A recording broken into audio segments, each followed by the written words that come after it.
आत्मा नित्यो व्यय शुद्ध एक क्षेत्रज्ञ आश्रय अविक्रिय स्वदृढ़ेतुर व्यापको संज्ञानावृता।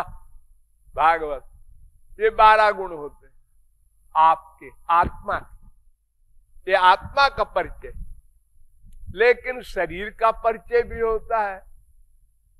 जी आप ब्राह्मण हैं, क्षत्रिय हैं, वैश्य हैं, शूद्र हैं, आप कलेक्टर हैं, कमिश्नर हैं, गवर्नर हैं, इत्यादि संसारी परिचय। आप बिजनेसमैन हैं, आप सर्विस करते हैं, आप कलाकार हैं। तो ऐसे ही राधा रानी का एक परिचय मैंने बताया। दूसरा परिचय और सुन लीजिए संक्षेप में। एक राजा थे इक्ष्वाकु। इक्ष्वाकु बहुत बड़े महापुरुष भी थे और राजा भी थे। उनके लड़के थे, उनका नाम था नृग। नृग का नाम तो आप लोग जानते होंगे, जिनके विषय में आपने सुना है कि एक गाय के दान करने में गड़बड़ी हो गई तो श्राप दे करके उनको गिरगिट बना दिया गया। और कृष्णावतार में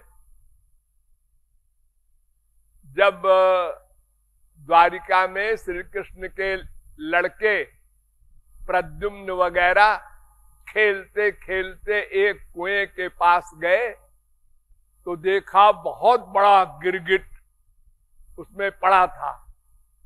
तो सारे बच्चों ने प्रयत्न किया कि इस गिरगिट को कुएं से निकाल दें, तड़प रहा है, लेकिन नहीं निकाल पाए। तो आके अपने डैडी से कहा, श्री कृष्ण से। श्री कृष्ण ने कहा मुस्कुरा के, हाँ हाँ मैं जानता हूं वो कौन है।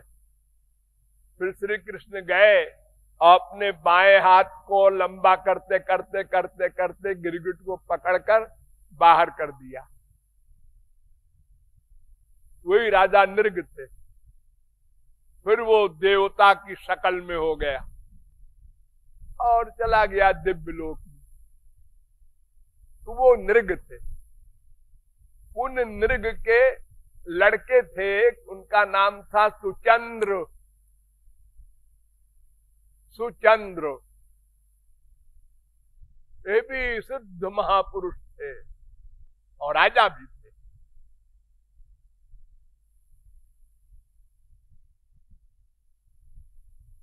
और अर्जमादि पितृलोक के पितर थे। उनके 3 मानसी कन्याएं थी, माने मन से पैदा हुई। उन्होंने सोचा कन्या पैदा हो जा, आ गई सामने कन्या। फिर सोचा कन्या एक और आ जा, आ गई सामने। फिर सोचा एक कन्या और आ जा, आ गई सामने। 3 कन्याएं प्रकट हो गई। एक का नाम था कलावती और एक का नाम था मेनका।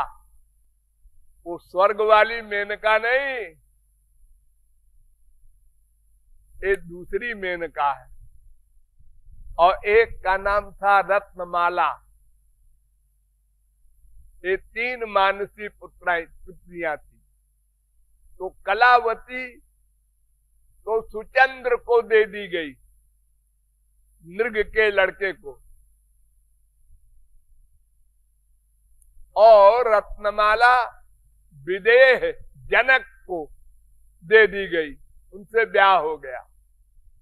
और मेनका का विवाह हिमालय से हो गया। तो रत्नमाला से तो जानकी प्रकट हुई,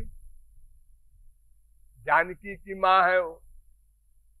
और हिमालय की पुत्री आप जानते ही हैं, मेनका की पुत्री पार्वती है। और ये सुचंद्र को कलावती दी गई। तो सुचंद्र और कलावती ब्रह्मचर्य रह करके तपश्चर्या करने गए और 12,000 वर्ष तक तपश्चर्या किया। देवताओं के 12,000 वर्ष,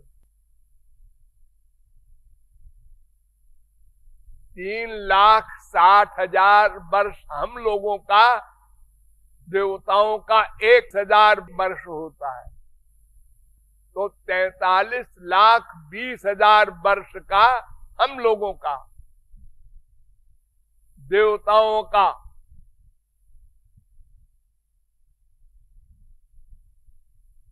12,000 वर्ष होता है।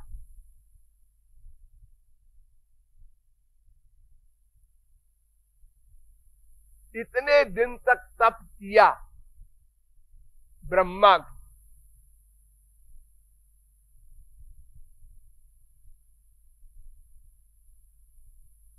ब्रह्मा प्रकट हुए, वर मांगा। तो दिव्यलोक में पहले गए दोनों, सुचंद्र और कलावती।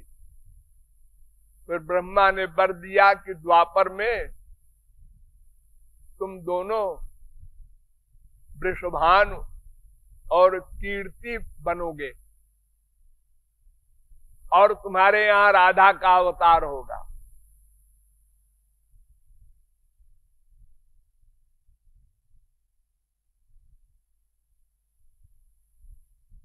ये वरदान दे दिया।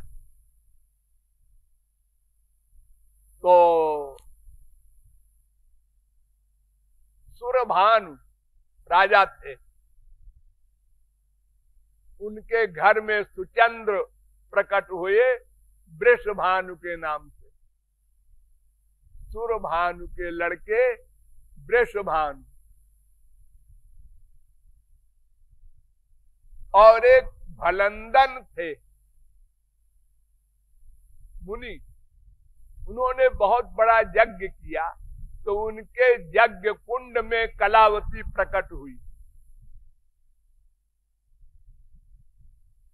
सुचंद्र की स्त्री। उसी कलावती का नाम पड़ गया कीर्ति। उनका विवाह वृषभानु से हुआ। तो वृषभानु और कीर्ति, इनकी पुत्री बनी राधा रानी। अयोनि संभवा राधा, अयोनि संभवा देवी वायुगर्भा कलावती। सुषाव मायया वायुम सा तत्राविर्बभूवहा। ब्रह्मवैवर्त पुराण। यानी पेट में नहीं गई राधा रानी, कीर्ति रानी के हृदय में बैठ गई और वायु से उनका पेट बढ़ता रहा। जैसे देवकी के पेट में श्री कृष्ण ने किया था, वही नाटक यहाँ पर राधा रानी ने कीर्ति के पेट में किया। और आविर्बभूव, और फिर प्रकट हो गई राधा रानी। ये राधा रानी का बहिरंग शारीरिक भौतिक सांसारिक परिचय है। दोनों परिचय मैंने आपको बता दिया। अगर कुछ गलती हो तो माफ करेंगे। बोलिए राधा रानी की।